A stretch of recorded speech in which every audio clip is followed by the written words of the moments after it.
Our next speaker is Anirudh Sivaraman. He's a PhD student. Sorry, what do you have to click on?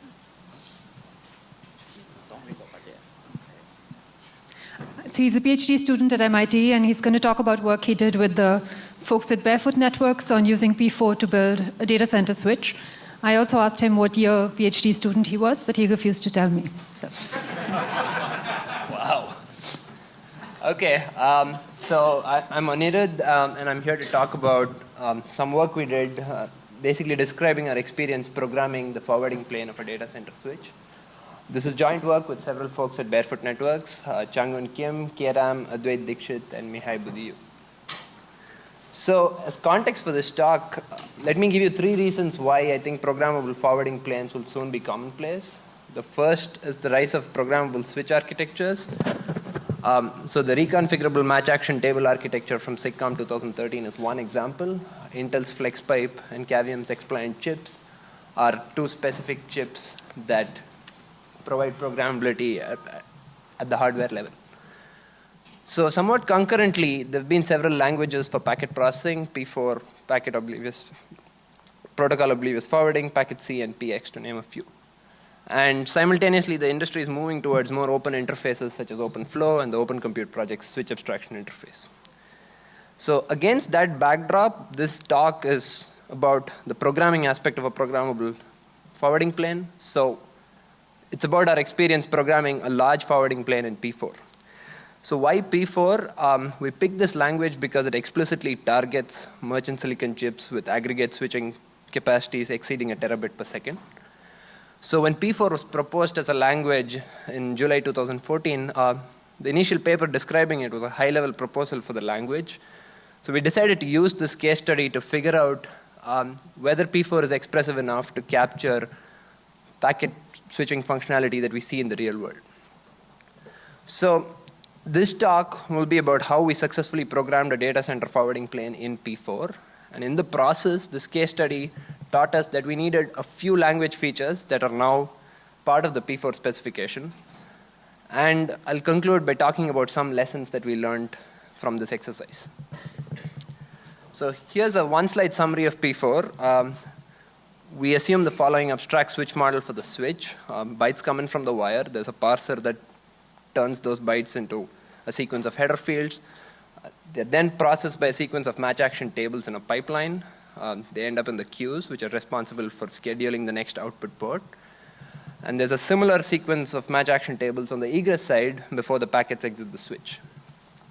Now, everything that's in the cream color here is programmable in P4. So specifically, P4 allows you to specify the headers like Ethernet, IPv4, and so on. And also the sequence of headers that constitutes a valid parse. So Ethernet precedes IPv4, precedes TCP. And then those header fields go into a sequence of match action tables. And P4 allows both the match and the action parts of these tables to be highly flexible. So the match key can be any arbitrary header field, including a user-defined field that you don't even know of today.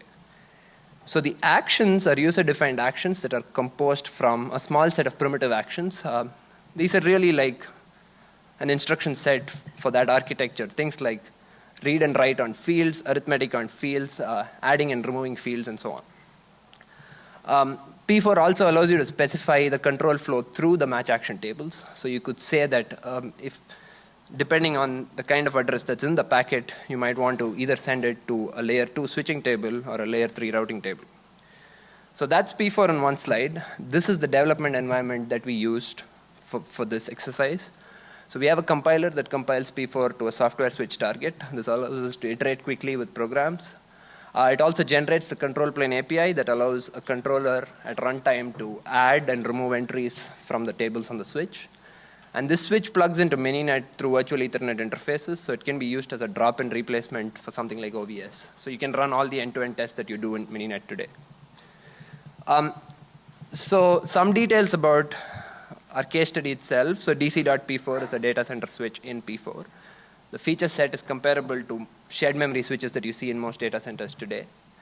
Now the whole program is open source and available at that link, and it shows you how those features that I mentioned map to specific P4 code snippets. A note about the program, it's substantial both in lines of code and the number of ingress and egress tables. So it allows us to empirically analyze P4's expressiveness at a much larger scale than we've done before. So what did we learn from this process? So some features were easy to express. So things like L2 or L3 forwarding. So either you want to do switching based on the destination MAC address that boils down to an exact match on the destination address, or like a longest prefix match on the IP destination address for layer 3 routing. So that fits fairly naturally into P4's existing abstractions. Packet validation, by which I mean maybe you want to drop packets that have the IP options field set for whatever reason. Now, that also fits pretty naturally into the match action framework where you just look for a particular value on a particular field. And P4's premise is that user-defined actions can be composed from these existing small primitives. And empirically, we found that about 90% of the actions in DC.p4 followed this pattern. At the same time, there were a few data center forwarding plane features that drove explicit language changes. The first one is ECMP, which is a load balancing mechanism used in most data centers. So with standard routing, the match key is something like the destination address, and the action is setting the output port. With ECMP, the match key still remains the destination address, but the action is one among a set of ports. So this required us to extend this one-to-one mapping from match to action to the slightly more sophisticated mapping where from one match, you're allowed to select one action from a set of actions. So that was one change, and the other, so access control lists, like say dropping a packet based on a particular TCP port, required us to also introduce this notion of a packet cloning primitive. So you might want to send such packets to the switch CPU for further processing. So the packet cloning primitive takes a packet off the fast path, clones it, and sends it on the slow path to the switch CPU for further processing. So looking back, these are some lessons that we learned from this entire exercise. So by and large, P4 gets the right level of abstraction for most things. So what do I mean by this? There's no tedious bit offset manipulation in the language itself. So you don't write the parser as saying, go to location 5, read the next 48 bits to get the Ethernet address, and so on. This ends up happening as part of the implementation, but as the user, you only declaratively specify what headers you have and what sequence they are in a packet. So that's one. And the other thing that we realized, which is probably obvious in retrospect, is that by basing it on the match action abstraction that OpenFlow has, it ended up being pretty natural to network engineers. So this was something that we realized only in hindsight.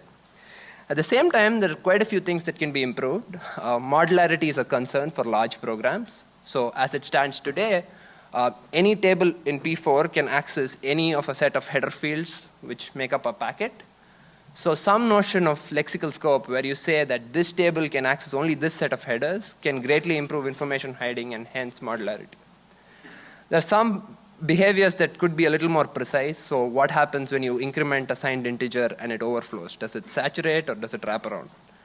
And lastly, adding new primitives like the packet cloning primitive that I talked about earlier might be a symptom that we're reacting to the underlying target architecture as opposed to doing something generic that's useful for the language long term.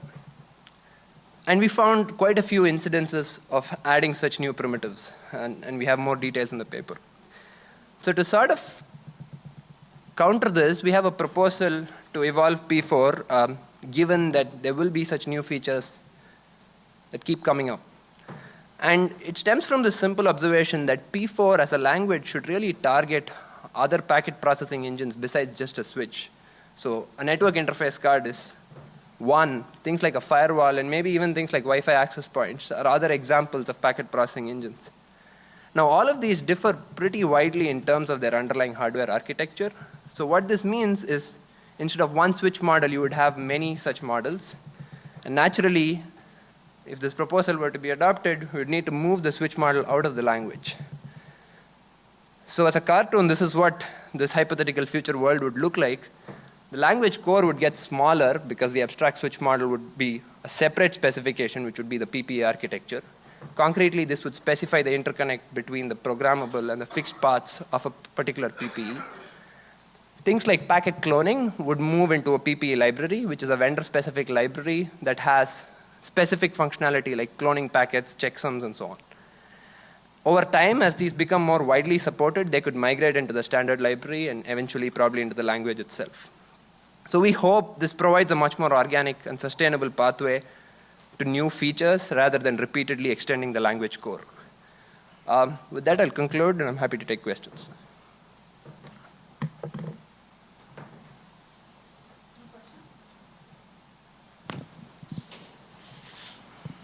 So I guess I had one question. There's been a lot of work on new queue management or link scheduling algorithms, specifically in the context of data center switches, so things like pFabric, PDQ, DC.p4. Is that within scope, or is it not in scope? So I'm glad you asked that. If we go back, okay, it's going to take a while. But right now, the queue management and scheduling portion is still treated as a fixed function block. Certainly, the people thinking about how you could extend the language to do things like scheduling. So one possibility is you put in a priority field in a particular location in the packet, and then there's a piece of hardware that knows how to interpret those priorities, sort them, and schedule in that order. Now, what scheduling schemes could be expressible within that framework, I'm not sure. So that probably answers the question of scheduling. Queue management, there's a bit of a language mismatch in terms of how queue management schemes are expressed. They're really expressed as like one transactional block of code which executes on each packet, and then all the state gets atomically updated. While P4 is a much more pipelined language, so it really tells you this happens in this stage and that happens in the other stage. So we've certainly thought about that as well, but there's no concrete answers yet. Any other questions? Okay, in that case, I'm going to ask you one other question, which is, how do you, it feels like adding primitives is in some way the language equivalent to protocol bloat. The equivalent of protocol bloat in IETF standards is adding primitives to a language. And what you described, if I understood it correctly, is really delaying the process of accepting new primitives or being more selective about it. Yeah. But it doesn't quite resolve the question of how do you judge whether a primitive is worthy or not, or what's the cost or the penalty of adding a primitive? Right, I think that's a great question. Like the only analog I can think of is something like C++. So memory allocation strictly, that's just a library called malloc. But over time they realized it was important enough that the compiler had to handle it. So there's a new keyword now in C++. So I'm saying over time it will probably become evident which of these primitives get more or less frequently used, and that would probably decide what moves into the language and what stays in the libraries. Thank you. Oh, we do have a question. Yeah.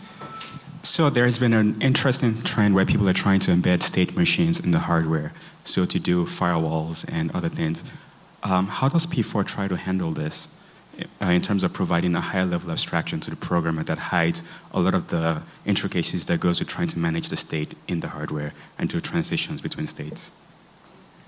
Right. So firewalls are definitely a use case. At this point, though, we don't have concrete abstractions for programming those kinds of use cases. It's definitely directions in which we see the language being pushed in the future. But yeah, firewalls, for that matter, even things like network interface cards, these are all specific kinds of hardware that so far we haven't seen how they would push the language evolution.